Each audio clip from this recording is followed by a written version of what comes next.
Gracias. Pues vamos a continuar nuestro estudio y el Señor nos ha permitido congregarnos una vez más. Todavía quedan algunos asientos delante. Si aquellos que están detrás desean pasar después de la oración, les invitamos para que lo puedan hacer. Y quiero felicitarles porque por la gracia de Dios hemos notado mejor reverencia. Anoche hubo un poquito de inquietud en la parte de atrás, saliendo y entrando algunos. Espero que esta noche no sea así. Y si algún niño se pone inquieto, pues les voy a decir lo que nosotros hacíamos. Nosotros tuvimos 4 hijos y ninguno nació santo. Bueno, los padres no eran santos, así que no podían nacer santos. Y eran inquietos también. Y como ustedes pueden imaginarse, a mi pobre esposa le tocaba lidiar con ellos cada sábado, cada miércoles, cada martes y los viernes cuando teníamos culto también. Así que mi esposa siempre se sentaba en la primera banca. Siempre ha sido nuestra costumbre hacerlo. Y con los 4 niños, pues a veces se ponían inquietos, a veces querían salir, conversar, jugar. Así que, ¿qué hacíamos? En primer lugar, mi esposa salía con ellos o con el niño inquieto y hablaba con él. Le decía: hijo, ha llegado el momento del culto, necesitas estar reverente. Estamos en la presencia de Dios. No estaba brava, no estaba enojada, no estaba gritándole, no habían amenazas para el niño, simplemente ella le hablaba y oraba con el niño. Y después de la oración decía: vamos a entrar otra vez, no nos vamos a quedar afuera. Porque a veces los padres se quedan afuera y es lo que el enemigo quiere. Ni tampoco se iba para los cuartos de madre, donde las madres dejan que los niños jueguen y se entretengan sin ninguna reverencia tampoco. Y entraba otra vez. Ahora, el niño sabía que no le convenía que mami saliera por segunda vez, porque el método cambiaba. Así que, y para serle franco, el Señor nos ayudó bastante. ¿Saben algo que ayuda mucho? Es establecer cultos en casa, donde los niños saben que hay horas para el culto y se espera la reverencia en esos cultos. Y si usted comienza a tener cultos en la mañana y en la tarde en su hogar, no tiene que hacerlos largos de 1 hora ni nada de eso, simplemente los puede hacer 15, 20, 30 minutos dependiendo de la edad de los niños. Usted va a notar una marcada diferencia cuando ellos vienen a la iglesia.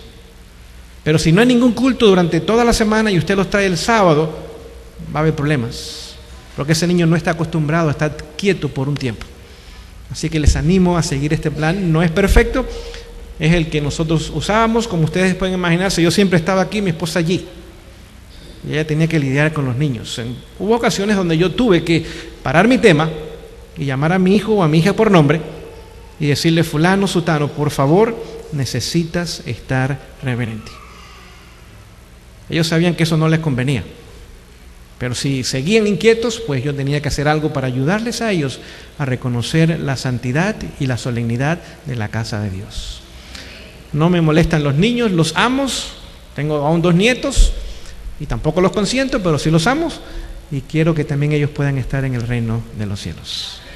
Muy bien, vamos a ir una vez más a la presencia del Señor y si usted puede, de rodilla acompáñeme en la oración.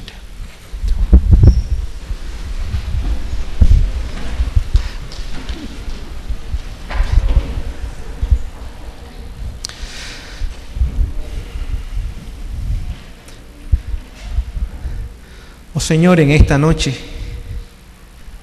con ojos de amor y de misericordia, contemplas a cada uno de tus hijos e hijas en este lugar. Y una vez más nos has permitido dejar atrás la casa, la comodidad, la cama, la cena, la televisión, el sofá, los amigos y quizás otras cosas. Pero como María hemos escogido venir a los pies de Jesús. Estamos cansados de ser Martas. Queremos tomar la buena parte, la cual nadie nos puede quitar. Señor, en esta noche permítenos venir con hambre y sed de justicia. Y la promesa es que seremos saciados.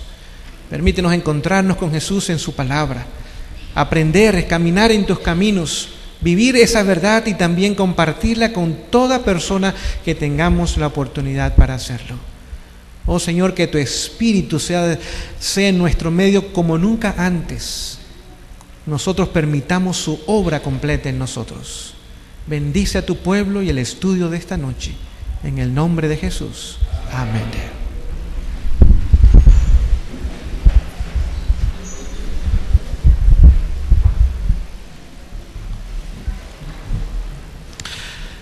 Muy bien, vamos a seguir nuestro estudio del santuario. Créanlo o no, ya estamos a mitad de semana. Ya hemos tenido 5 presentaciones y nos quedan 5 más. Y por la gracia del Señor estaremos terminando. Todas estas noches, aún durante el sábado, durante el día, tomamos el tiempo para hablar del lugar santísimo. Y quizás ustedes se preguntan por qué, y la razón es obvia, es el lugar más importante del santuario. Si usted tomaba todo el campamento de Israel y usted trazaba 2 líneas transversales, el centro mero de todo el campamento era el arca del pacto en el lugar santísimo. Era el centro del pueblo de Israel. Y hoy día usted y yo tenemos que reconocer que estamos en ese momento, porque Jesús está en el lugar santísimo hoy día, y nuestra atención, nuestro enfoque debe estar donde Jesús se encuentra. Es allí donde hay bendición y salvación. Pero vamos a seguir estudiando otras partes del santuario, las cuales también son muy importantes. Si ustedes recuerdan, el santuario tenía 3 divisiones. Tenía un atrio, era la parte de afuera. Y en el atrio usted encontraba 2 muebles. El altar, y también encontraba usted la fuente o el lavacro. Ambos muebles eran de bronce. Sí, todos los instrumentos que se usaban en el atrio, la parte de afuera, tanto los 2 muebles como todas las demás cosas e instrumentos que se usaban, utensilios, eran de bronce. Vamos a ver después por qué. Después estaba entonces el santuario. Tenemos el tabernáculo, la parte de afuera del atrio. Después venía el santuario y tenía 2 divisiones. La primera parte era el lugar santo. Y había una cortina que completamente tapaba la entrada a ese lugar, donde nadie podía ver dentro de ese lugar, nada más los sacerdotes o el sumo sacerdote podían oficiar en ese lugar. Los levitas oficiaban, pero no en el santuario, nunca. Ellos siempre oficiaban, pero era en el atrio. ¿Me explico hasta el momento? Ellos ayudaban con la leña, ayudaban con el agua. Ellos no hacían los sacrificios, pero ayudaban con las cenizas, etcétera, etcétera. Así, el trabajo de ellos era nada más en el atrio. El sacerdote y sumo sacerdote ahora sí oficiaban en el lugar santo, y el sumo sacerdote exclusivamente una vez al año en el lugar santísimo. Todo lo que estaba dentro del lugar santo, el lugar santísimo, era de oro. Todo. Las paredes eran de oro. Todos los utensilios eran de oro. Las columnas eran de oro. Las tazas, las cucharas, todo era de oro. Es más, aún el velo que separaba del lugar santo, el lugar santísimo, tenía en él grabados querubines y eran de oro. Las paredes también tenían querubines y eran de oro. El techo era de oro. Es decir, que la belleza del santuario no estaba fuera, sino ¿dónde estaba? Dentro. Si usted miraba el santuario desde lejos, el techo del santuario era de piel de tejón, corriente. Es una piel gruesa, que dura. No olvide, el desierto es caliente durante el día y el sol pues fácilmente podía destruir, pero esa piel era tan resistente que a pesar del sol en la noche y del frío, o del sol en el día y el frío en la noche, la cubierta se mantuvo. Pero usted miraba y era tejón, color café, no había nada atractivo. Y por supuesto las murallas eran cortinas de lino, muy sencillas. Pero la belleza estaba dentro del santuario. Ahora les hago una pregunta en esta noche: ¿dónde debe estar la belleza del cristiano? Si seguimos el patrón del santuario, ¿dentro o fuera? Dentro. ¿Qué es lo que está dentro del ser humano? Su carácter. Su carácter. Es decir, la belleza nuestra es la belleza de Jesús. ¿Sí o no? Pregunto yo, ¿la belleza de Jesús era externa o era interna? Su belleza era interna. Dice Isaías capítulo 53, que cuando vino sin atractivos para que le deseemos. Si usted hubiera visto a Jesús, era un hombre común y corriente. Pero cuando usted lo trataba, cuando usted hablaba con él, cuando él llegaba a su vida, usted notaba una cosa maravillosa, porque su belleza era interna. Y el santuario, como era un tipo de Cristo, era una figura de Jesús, nos muestra también que la belleza nuestra no debe ser afuera, sino el énfasis debe estar ¿dónde? Adentro. Por eso que el cristiano, por ejemplo, no usa joyas. Noten, no dije el miembro de iglesia. ¿Qué dije? Porque hay mucha diferencia. Cualquiera puede ser miembro de iglesia, ¿sí o no? Pero cristiano, ¿quién es? El que está viviendo ¿con quién? Cristiano viene de Cristo, el que sigue ¿a quién? A Cristo.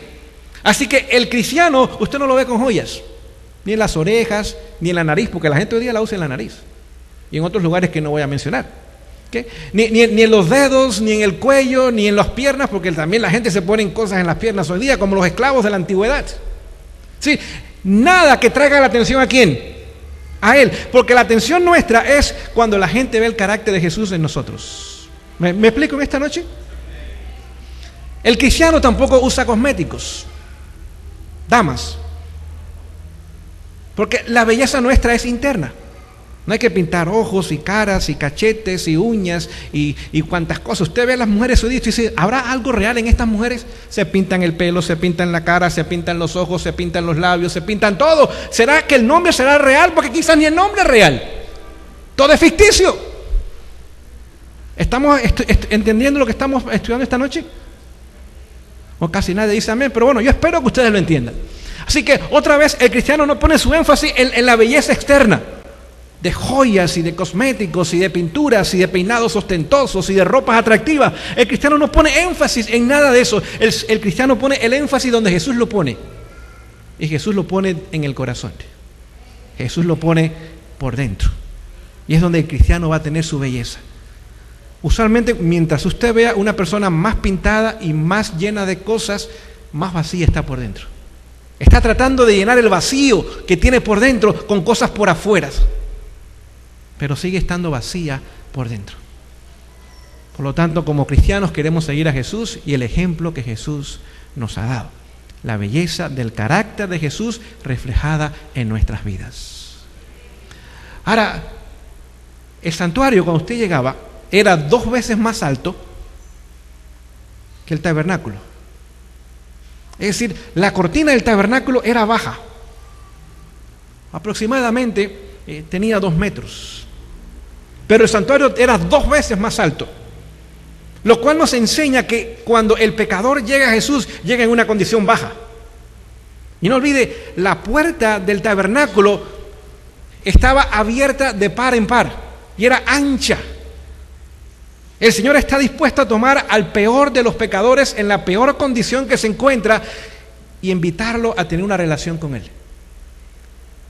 No olvide, el pecador no venía porque se estaba portando bien, el pecador venía porque se estaba portando ¿cómo? El pecador venía porque estaba en fracaso, porque estaba en crisis, porque no podía salvarse, porque estaba agotado, estaba débil, estaba en la peor condición y la puerta era ancha. Es interesante, habían 4. ¿Cuántos evangelios hay de Jesús en la palabra de Dios? 4 evangelios. Y cada evangelio nos enfatiza la vida y el ministerio ¿de quién? De Jesús. Es decir, que si hay una visita en esta noche y usted quiere estudiar la Biblia y usted no sabe dónde voy a comenzar, mi consejo sería, comience por Mateo, Marcos, Lucas y Juan. Cuando llegue a Juan va a estar enamorado de Jesús.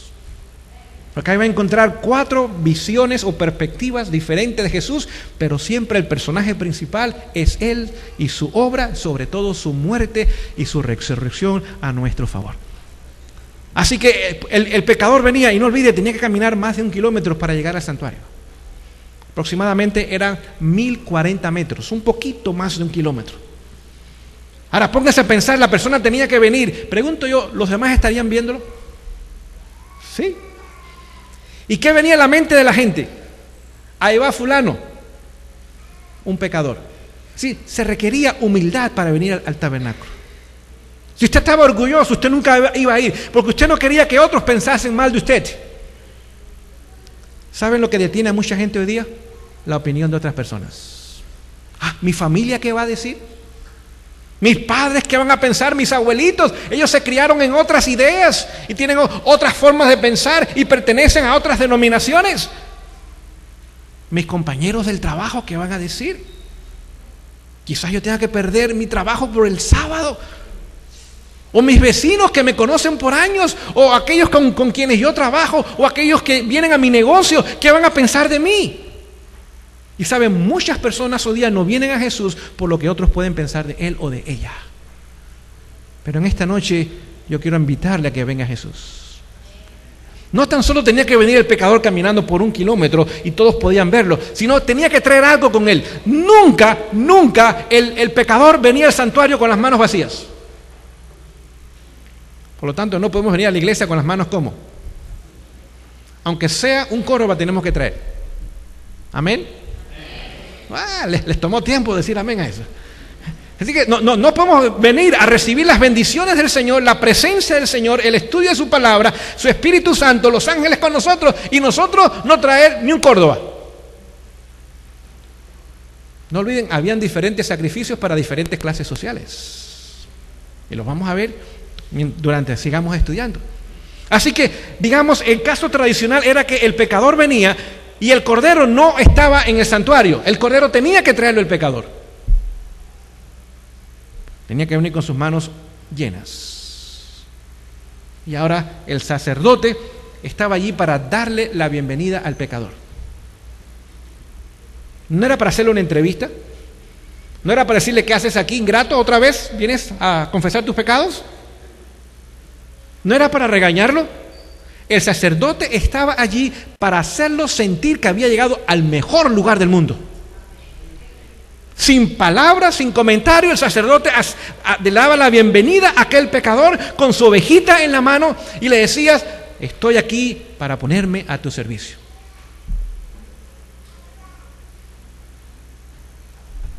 Vamos a poner un ejemplo. Digamos que fuera una ofrenda o un sacrificio por el pecado o de expiación. Este sacrificio, el que era, por ejemplo, normal, un miembro de iglesia, traía una oveja. Si era pobre, de pocos recursos, podía traer 2 tórtolas. Pocos recursos.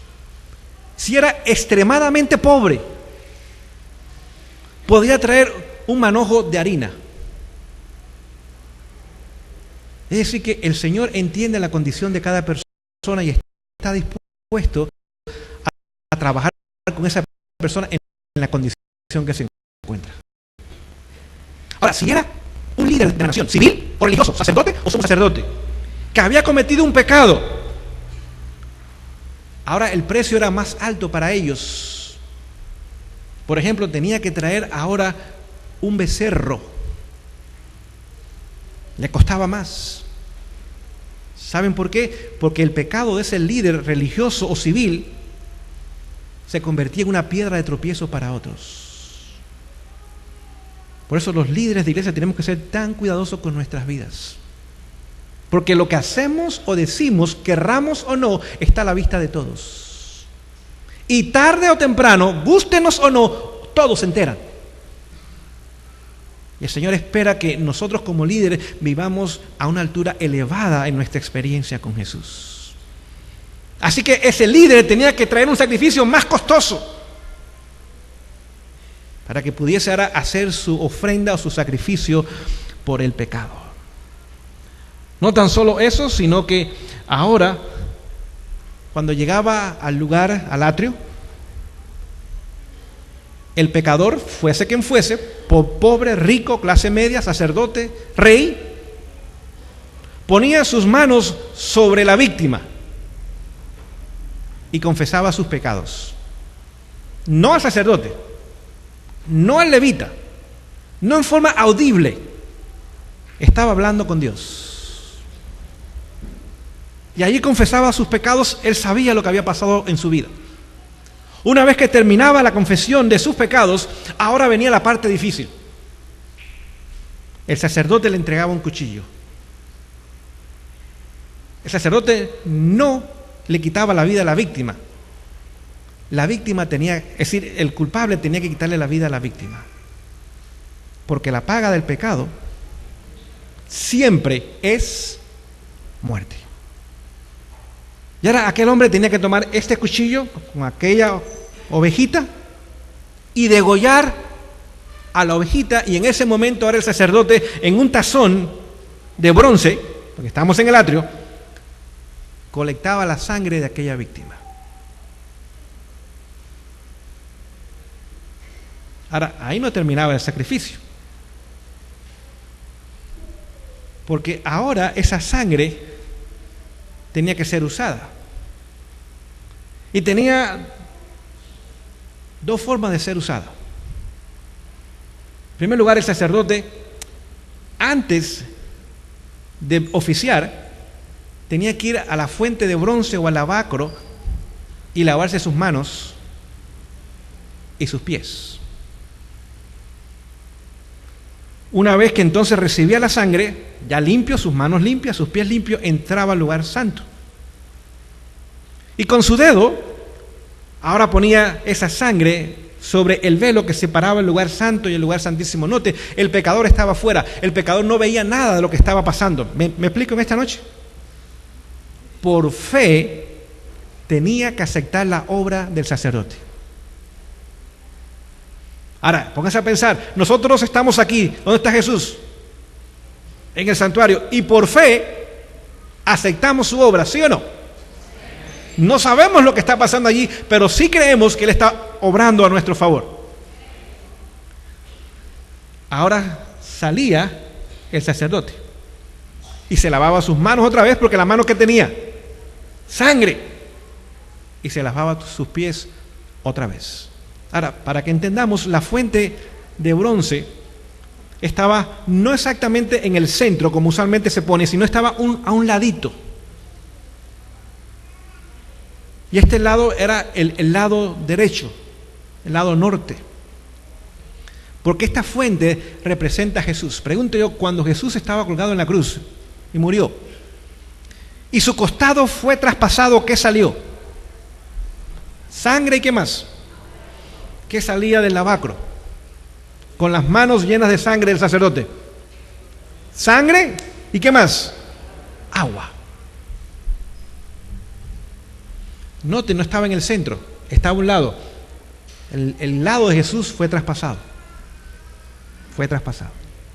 Ahora venía el sacerdote y no había terminado su trabajo, porque todavía le quedaba suficiente sangre.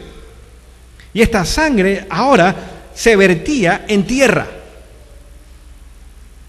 en la base del altar de sacrificio, en el lado este. Cuando venga Jesús, ¿de qué lado viene? Del este. Cuando Dios en su misericordia le extendió la vida a Adán y a Eva, ¿dónde los puso? En el este, otra vez. Apocalipsis 7 habla del ángel del sellamiento. ¿De dónde viene? Del este. ¿Dónde murió Jesús? En las afueras de Jerusalén, ¿pero de qué lado? En el este. Es interesante porque una vez que el sacrificio era hecho, la ceniza también se ponía en ese lado, en el lado este del altar de sacrificio. Después los levitas la recogían y la sacaban del campamento y era puesto en un lugar especial. Ahora, el trabajo no había terminado. En esta ofrenda de expiación por los pecados, el pecador tenía que hacer algo. Con sus manos, ahora tenía que abrir el cordero y sacar toda la grasa que había en ese cordero.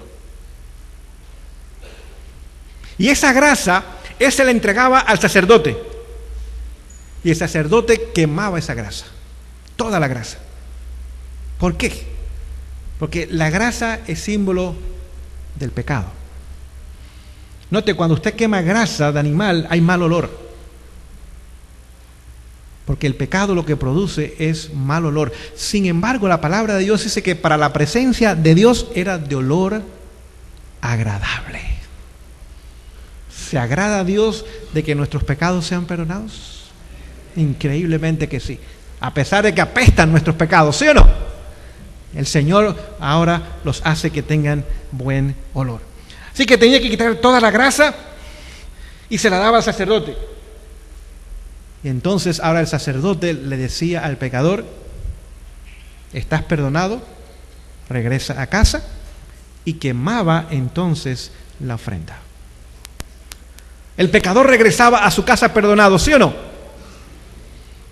El pecado que estaba en él había pasado simbólicamente al cordero a través de la sangre. Ahora el pecado había pasado ¿a qué lugar entonces? Al santuario. El pecador se iba perdonado y libre de pecado, pero el santuario quedaba contaminado y sucio. ¿Me explico en esta noche? Me estoy explicando porque si no, después no van a entender lo que voy a decirle. El pecador regresaba a su casa 100% perdonado. La culpa le había sido quitada del pecado. Y la condena, que era la muerte, le había sido quitada porque el inocente había pagado por él. Pero el santuario había quedado sucio o más contaminado que antes. Por eso que una vez al año tenía que haber un día de expiación. Porque ese día, el santuario que había sido ensuciado y contaminado durante todo el año por los pecados perdonados de todos los pecadores, ahora necesitaba también ser limpiado, ¿sí o no? Sí. Pregunto yo, durante ese año, algunos que habían perdonado o habían recibido el perdón de sus pecados habían muerto. Sí. ¿No mueren las personas todo el tiempo? Pero aunque estaban muertos ellos, ¿dónde estaban sus pecados contaminando todavía el santuario? En el velo, ¿sí o no? Habían vivos que habían también pedido perdón por sus pecados y estaban libres del pecado, pero habían contaminado el santuario. ¿Quién piensan ustedes? Sí. Por lo tanto, había necesidad de limpiar el registro que quedaba de esos pecados, aunque habían sido, ¿qué cosa? Completamente perdonados, pero no habían sido borrados. Comiencen a entender lo que estoy tratando de compartir con ustedes en esta noche. ¿Okay? El pecado era una acción inmediata de Dios a favor del pecador, como lo es hoy día. Pero no quiere decir que había terminado el plan de salvación. Tan solo había comenzado el plan de salvación. Ahora ese hombre regresaba a su hogar perdonado, sin ningún pecado, pero ahora había manchado y ensuciado y contaminado el santuario. Y una vez al año, en el día de la expiación, Dios milagrosamente limpiaba completamente ese velo y no había ningún registro de todos los pecados que habían sido confesados y que por fe habían creído en la obra del sacerdote y del sumo sacerdote a favor de ellos. Cuando termine el día de expiación, ¿qué pasarán con los pecados que han sido perdonados? ¿Alguna idea? A ver si ustedes pueden poner el paralelismo. ¿También van a ser qué cosa? Borrados. Así que nuestros pecados hoy día han sido perdonados por Jesús. Su sacrificio es suficiente para el perdón de nuestros pecados. Y gloria a Dios por eso. Pero nuestros pecados han ensuciado el registro de los cielos y necesitan ser borrados.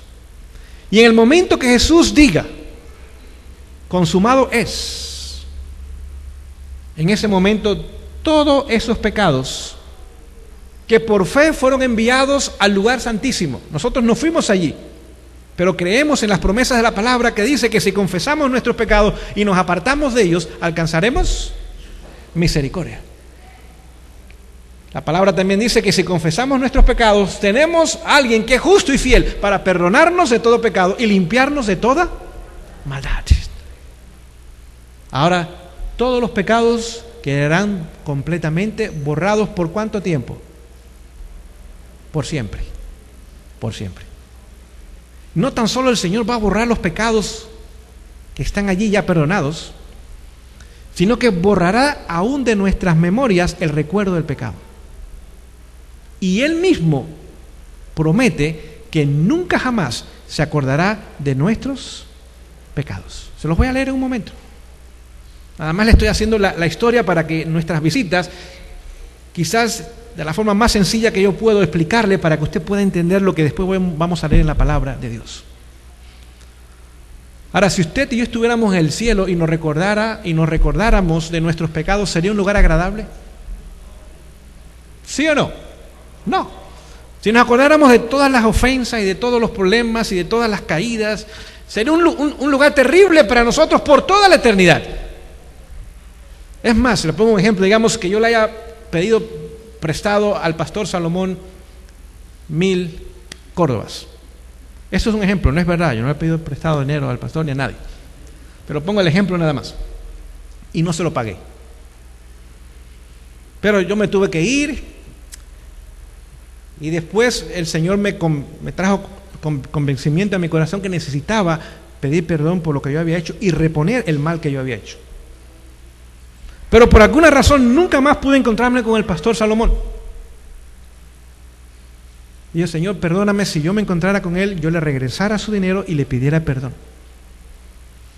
Y el pastor Salomón dice, Señor, perdónalo a él también. Dice, 1000 córdobas no es mucho, perdónalo, Señor. Ahora, ¿qué sucediera si él se acordara de ese pecado mío y yo me acordara de mi pecado y nos encontramos en el cielo? Si yo lo veo venir por allá, ¿qué yo haría?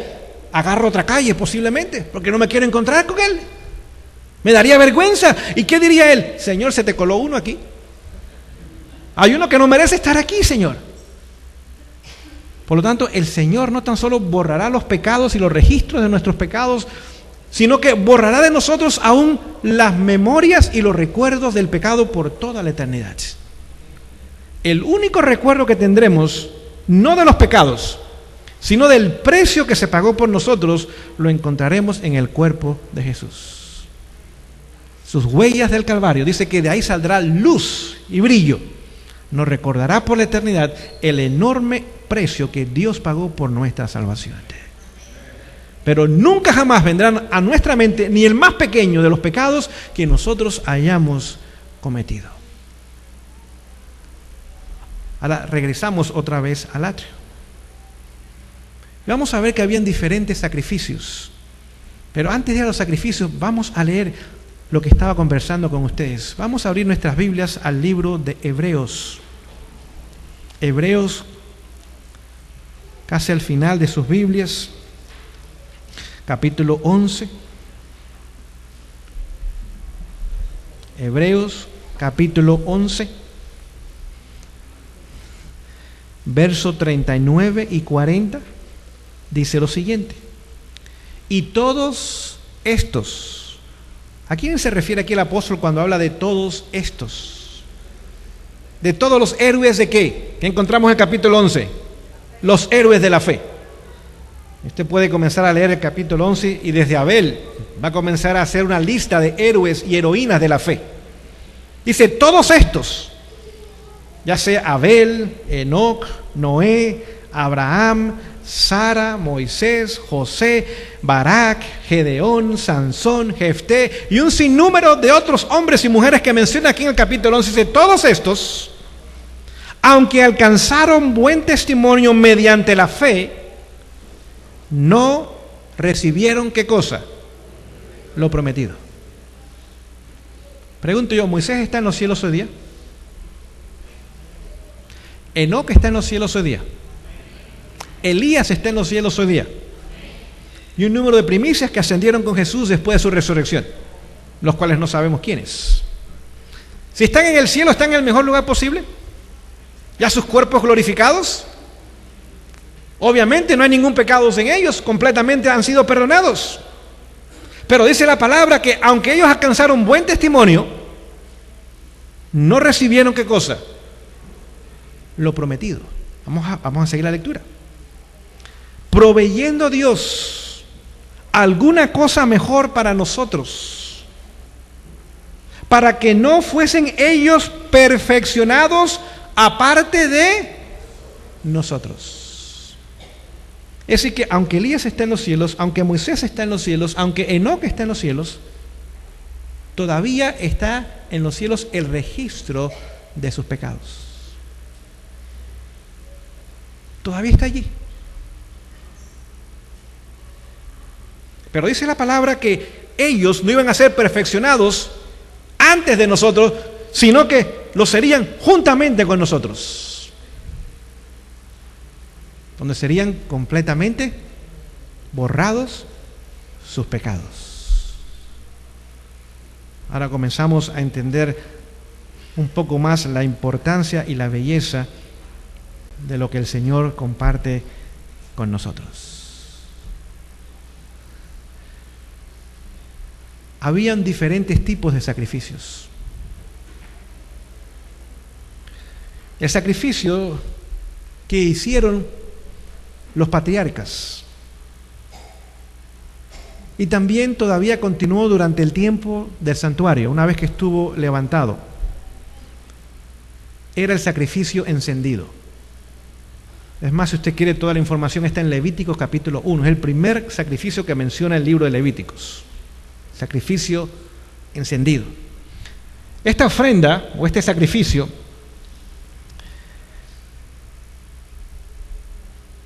la persona traía la ofrenda o la víctima, otra vez pasaba lo mismo, confesaba sus pecados sobre la víctima, le quitaba la vida a la víctima, pero había algo que tenía que ser hecho. Tenían que sacarse las vísceras, los intestinos. ¿Qué tienen los intestinos dentro? ¿No tienen idea de lo que tienen los intestinos dentro? ¿O no lo quieren decir? Excremento. Tenían que tomar los riñones. ¿Qué tienen los riñones dentro? Orina. Tenía que tomar el hígado, el estómago, con comida descompuesta y podrida. Y tenía que lavar, y el corazón. Y tenía que lavar todos esos órganos con agua antes del sacrificio. Ahora póngase a pensar lo largo que son los intestinos. Si usted ve una vaca, los intestinos son 20 veces el tamaño de la vaca. Hay intestino grueso e intestino delgado. Tenía que limpiar completamente los intestinos, nada de excremento podía quedar en esos intestinos. Y vamos a ver por qué. Y tenía que limpiar los riñones, nada de orina en esos riñones.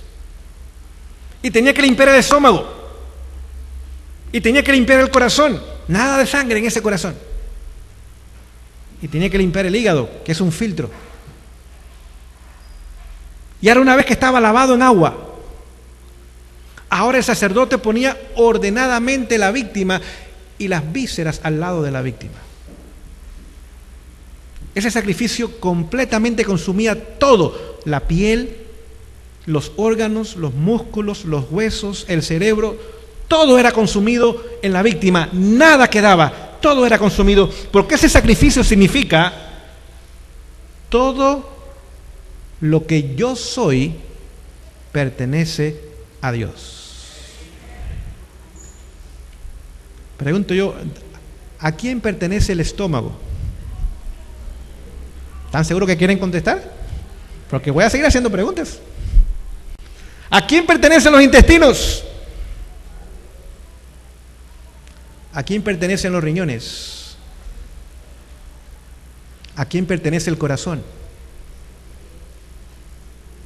¿A quién pertenece la mente? ¿Cuánto de nosotros pertenece a Dios? ¿La piel también? ¿Lo de adentro también? Dice el apóstol Pablo en Romanos 12 que el Señor hoy día quiere sacrificios vivos. Es decir, el Señor hoy día no quiere más sacrificios muertos. Y los sacrificios de hoy día no son de animales tampoco. Vamos a leerlo. Vamos a Romanos capítulo 12. Romanos capítulo 12. Verso 1. Dice lo siguiente. Romanos 12:1 dice: así que visitas ¿Es lo que dice sus Biblias? ¿A quién le está hablando el apóstol? A la iglesia. Así que, hermanos, no dice visitas, hermanos, os ruego por las misericordias de Dios que presentéis, ¿qué cosa? En sacrificio muerto, vivo. Número 2, ¿qué característica debe tener? Santo. Número 3, ¿qué característica debe tener? Que es vuestro culto racional. ¿Quiere decir que yo tengo que cuidar lo que entra a esta mente? ¿Qué piensan ustedes? Porque esta mente, ¿de quién es? Puedo poner novelas aquí, ¿no? Aunque sean interesantes, aunque haya muchachas bonitas y hombres guapos, ¿puedo poner eso aquí? No. ¿Puedo poner pornografía aquí?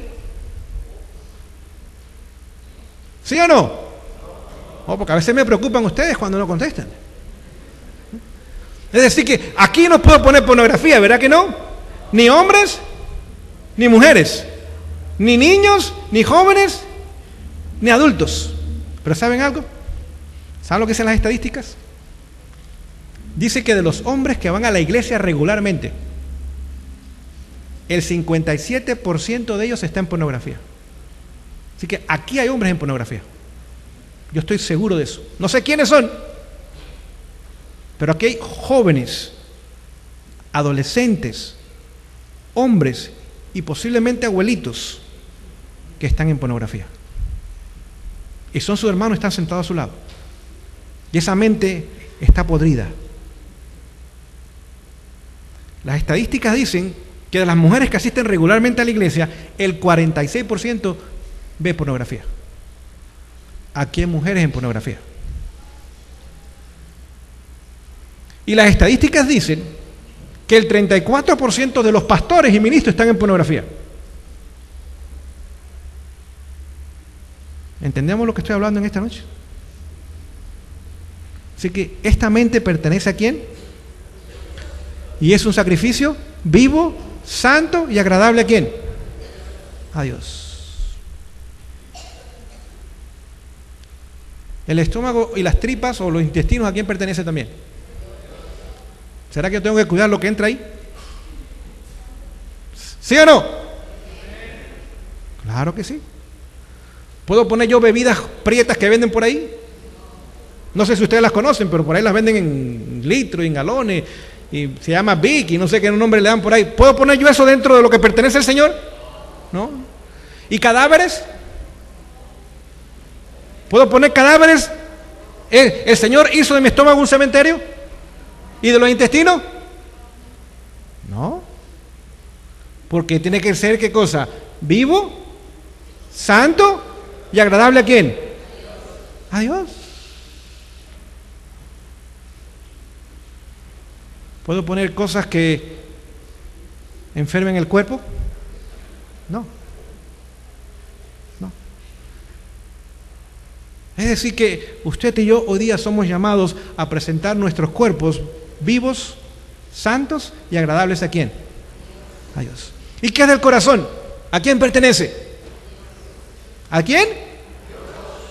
Joven, ¿usted se va a fijar en una muchacha no adventista del séptimo día?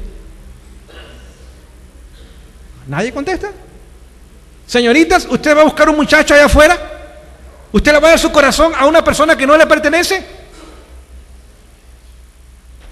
¿Entendemos lo que estamos estudiando esta noche? Su corazón, en primer lugar, ¿quién lo debe tener? Jesús dice, amarás a tu Dios con todo, tu corazón con todas tus y con todo tú. Este es el primer y gran mandamiento. Y entonces amarás a tu prójimo. Por eso el problema es en el hogar. No amamos a Jesús, no amamos a la esposa. No amamos a Jesús, no amamos al esposo. El esposo, no, se puso calvo, panzón y ronca por la noche. No lo quiero. No, no lo quiero otro. Pregunto yo, ¿eso lo hace una mujer cristiana? No, no. Y un hombre cristiano que le dice a su esposa: yo te voy a amar, aunque te pongas arrugada, canosa y gorda, o flaca, depende. Porque un hombre cristiano que ama a Dios con toda su mente, con todo su corazón, con toda su fuerza y con todo su ser, ama a su prójimo como a sí mismo, aunque no tenga muchos atractivos físicos. Y déjeme decirle, si los años continúan pasando, usted y yo no vamos a tener ningún atractivo físico, pero el carácter, mientras pase el tiempo, se va embelleciendo más y más, ¿sí o no? Usted no ha conocido viejitos arrugados y calvitos y feitos, pero son la gente más dulce y más linda que hay. Y usted no conoce jóvenes elegantes y guapos y muchachas muy interesantes, pero la mente está vacía y el corazón está en quién sabe dónde, porque no tienen nada, ni por dentro ni por fuera.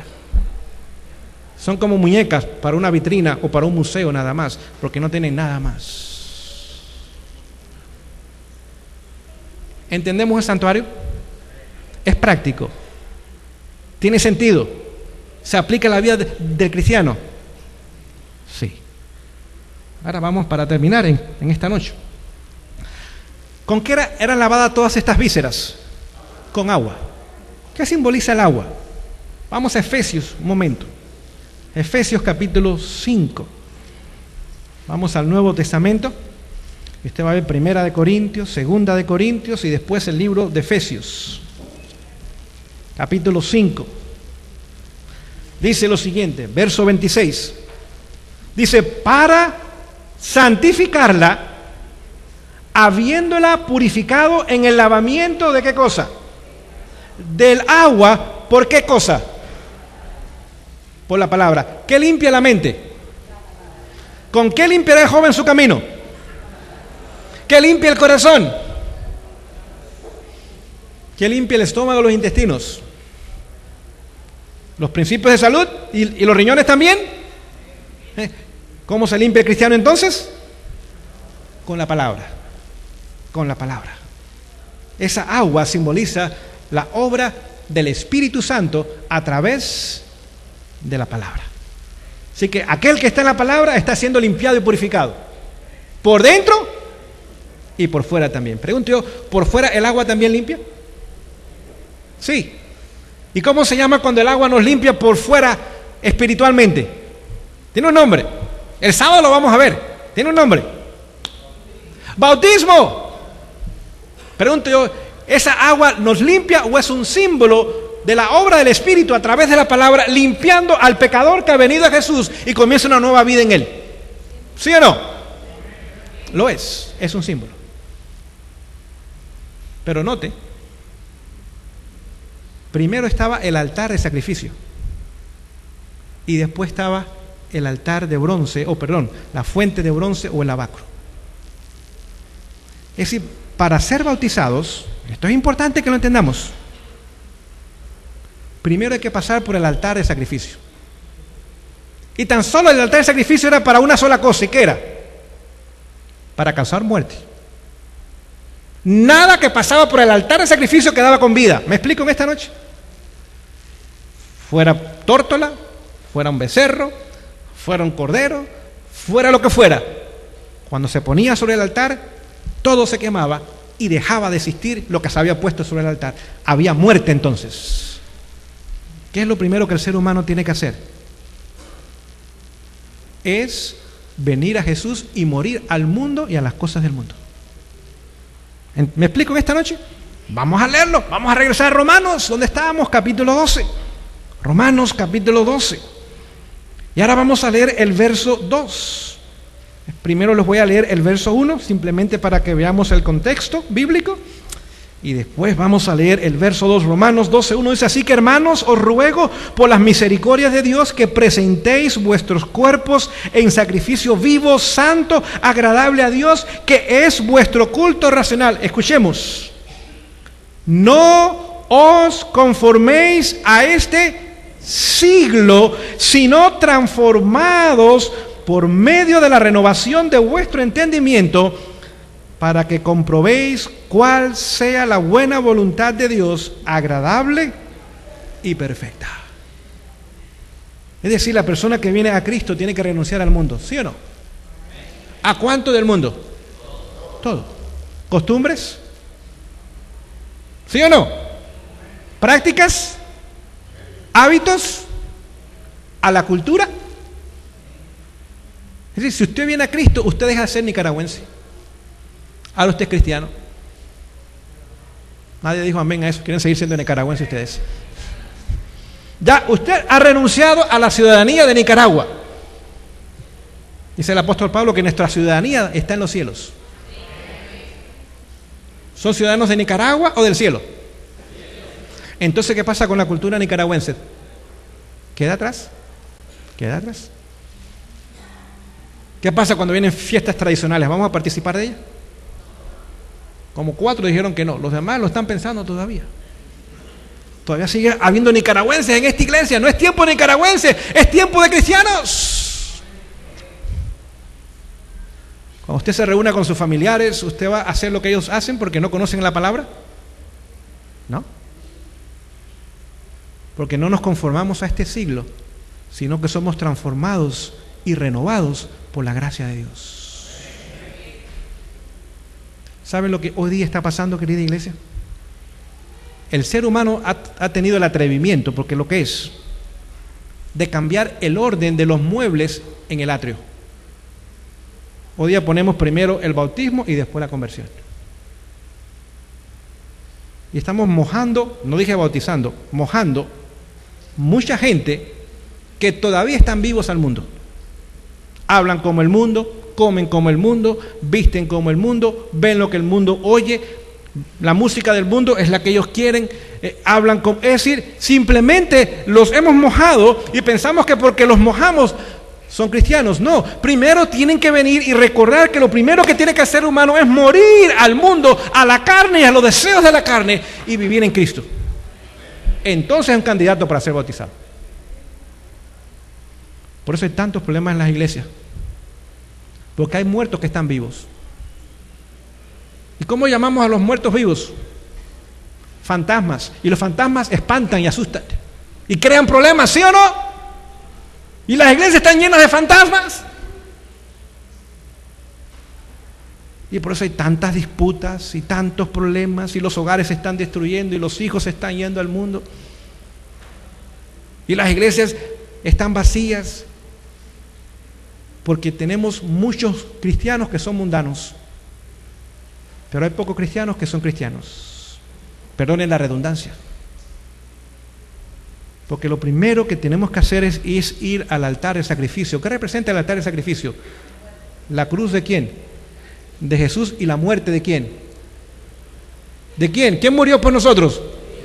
Gálatas 2:20, que dice: con Cristo estoy juntamente crucificado, y no vivo ya yo, mas vive Cristo Jesús en mí. Y lo que ahora, en el presente, lo vivo, porque todavía estoy en este mundo, lo vivo a través del Hijo de Dios, quien se entregó y se dio a sí mismo por mí.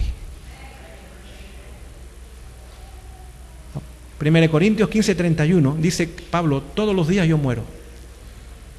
¿Cuántos días hay que ir al altar de sacrificio? Todos los días. Todos los días tenemos que ir a la cruz. Y cuando vamos a la cruz, ¿qué va a pasar con nosotros? ¿Vamos a ser crucificados, sí o no? ¿Juntamente con quién? ¿Y ya no vivo? Mis planes no valen. Mi agenda no vale. Nada de lo que yo creo, pienso o deseo vale. Ahora Cristo vive en mí. Noten, pero para crucificarme yo tengo un problema, porque tan solo puedo crucificarme así, pero tengo 2 manos nada más. Es decir, con una mano la voy a extender y con otra mano voy a agarrar el clavo.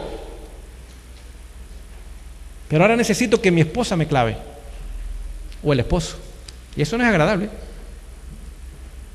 O que los hijos me claven, o que el vecino me maltrate y me clave, o que en el trabajo la gente no me traten bien y sean injustos conmigo y no me paguen lo adecuado.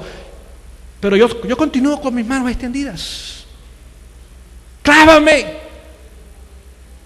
Noten, cuando Jesús llegó a la cruz, a Jesús no lo forzaron a morir. Jesús se acostó sobre la cruz y extendió sus manos. No fue un acto de fuerza, fue un acto de amor voluntario. Y todos los días usted y yo tenemos que ir a la cruz y acostarnos y dejar que el Señor use a quien quiere usar para clavarnos en esa cruz, sin enojarnos y sin maltratar a esa persona. Sin decirle, me la estás haciendo, pero me la vas a pagar. No te vas a librar de esta. Decimos, la venganza, ¿cómo es? O será amarga muchas veces. Me la haces y me la pagas. Primero mi diente y después mi pariente, como dicen algunos por ahí. Tenemos que ir a la cruz y morir. Y cuando ahora la visita comienza a tener una relación con Jesús en la cruz, ahora Jesús comienza a hacer una obra en la vida de esa persona, porque ya no vive más esa persona, ahora vive Cristo Jesús en esa persona. Y ahora cuando la persona ha muerto, no digo que es perfecta, la perfección la encontramos en el lugar santísimo. En el atrio había muerte, no perfección. Era un acto de entrega. Lo que había, una entrega perfecta. Como Jesús perfectamente se entregó por nosotros, nosotros nos entregamos por Jesús perfectamente. Y ahora la persona es candidato para ser bautizado. No cambiemos el orden de Dios. Hoy día nos jactamos que miles de personas se están bautizando diariamente. Pregunto, ¿cuántos realmente serán cristianos? ¿Cuántos irán a sus iglesias para crear un ambiente espiritual, para subir el nivel espiritual de su iglesia, para purificar la iglesia, no para traer corrupción, inmundanalidad y problemas y disputas y pleitos y separaciones y quejas y apostasías? Si la persona no ha muerto al mundo, no es tiempo de bautismo todavía, es tiempo de seguir estudiando con esa persona, orando por esa persona, animando a esa persona para que permita que el Espíritu Santo trabaje en su vida. Pregunto yo, ¿el bautismo simboliza muerte? Sí, dice lo que dice el apóstol Pablo, Romanos 6, no tenemos el tiempo en esta noche, Romanos 6 dice que de la misma forma que Jesús murió, nosotros debemos morir. Y de la misma forma que se levantó a una nueva vida, nosotros también debemos ser levantados a una nueva vida. Es más, cuando nos bautizan, pregunto yo, ¿no dejamos de respirar por unos segundos? ¿No tenemos los brazos cruzados sobre el pecho? ¿No cerramos los ojos? ¿Señal de qué? De muerte. Y cuando el pastor nos saca del bautisterio, de la pila, ¿qué es lo primero que hacemos? Aire. Hay nueva vida, hay nuevo aliento. Abrimos los ojos. Pero tiene que salir una nueva criatura. Es decir, si alguien está muerto, usted tiene que enterrarlo, porque es ilegal dejar un muerto fuera, ¿sí o no? ¿Me explico en esta noche? Pero es un crimen enterrar a un vivo, ¿sí o no? ¿Y por qué seguimos enterrando a gente viva todavía? Porque no entendemos el santuario. No entendemos el plan de salvación. No entendemos lo que es una vida en Cristo. Los números son más importantes. Note, Dios quiere que todos procedan al arrepentimiento, ¿sí o no? Pero el mayor interés de Dios es la salvación de todos, claro que sí. Pero Dios también está interesado en la calidad o en la cantidad nada más. También en la calidad. Mañana vamos a seguir estudiando. Que el Señor bendiga a su pueblo y el estudio de la palabra en esta noche.